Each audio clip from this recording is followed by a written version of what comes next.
Let me ask you this. They have a toy. So this brings me to Hamas, okay? So what Israel will say, because they say it to me every time they come on the program, whoever, from Ehud Barak to Naftali Bennett, whoever it may be, they say, look, we suffered such a catastrophic terror attack on October the 7th that we have decided we are going to get rid of Hamas. There are 40,000 or so Hamas terrorists in their eyes who need to be got rid of. And I do believe they're terrorists. Only terrorists can commit the kind of act of terrorism we saw. So can we, on that point, can we agree on that? Do you believe Hamas is a terror group?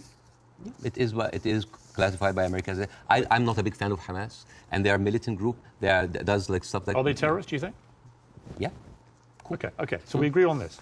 So you have 40,000 of them living in Gaza amongst the civilian population.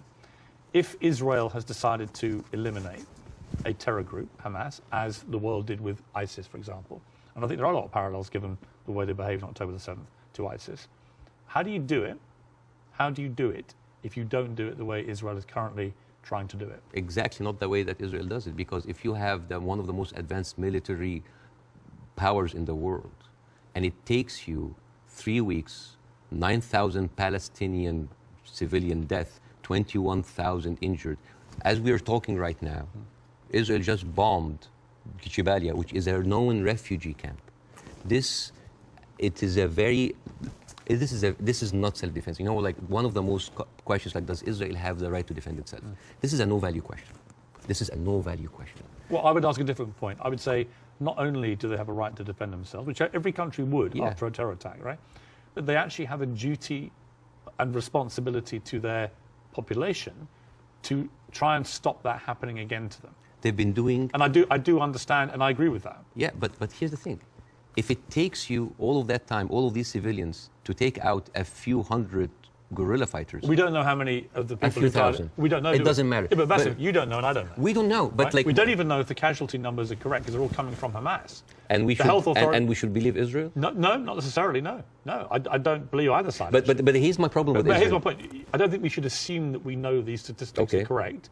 I don't think we should assume we know exactly how many children have been killed. We do know a lot have been killed, so the moral argument remains the same. But we don't know how many Hamas terrorists have been killed in the last 3 weeks. We just don't know, do we? So basically we're dealing with a very incompetent military force that has been sucking America dry for years, and then they cannot do the job. But how else do they get rid of Hamas? Not like that.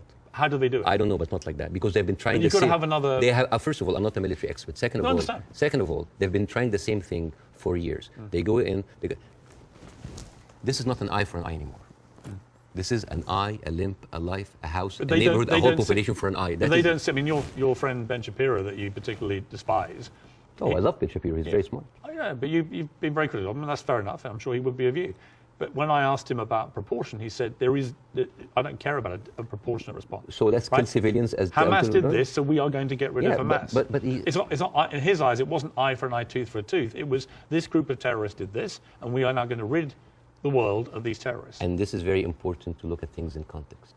When you see how Israelis talk inside their community, there was a very famous post by Uriel Elitzol. He is the speechwriter of Netanyahu. He said, "What is so horrific about understanding that the whole Palestinian people are our enemies? All of them are enemy combatants. We should kill them, kill their mother, destroy their homes, the homes that they raised those snakes, so no snakes will be raised in this house anymore." And this was reposted by Ali Chaket, which is the Minister of, wait for it, Justice.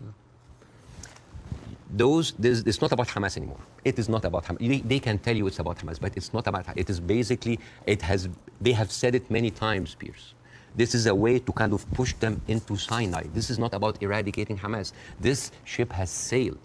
I'm sorry, but like, anybody who still believes that this is about Hamas is stupid, because they... I don't agree with that.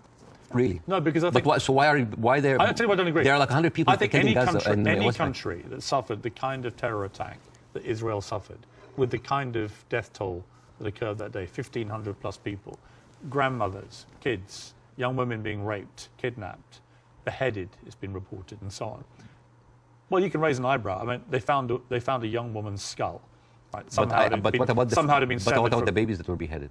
Well, there was a report, and you and I had this discussion on air. You falsely quoted me, and I wanted to clarify that with you in person. You thought I'd said that 40 babies had been beheaded. So what did you say? I never said that. What did you say? I said it's been reported that 40 babies were killed, some of whom had been beheaded. That's what I said. Yeah. Totally, there's totally different. Yeah. there's a very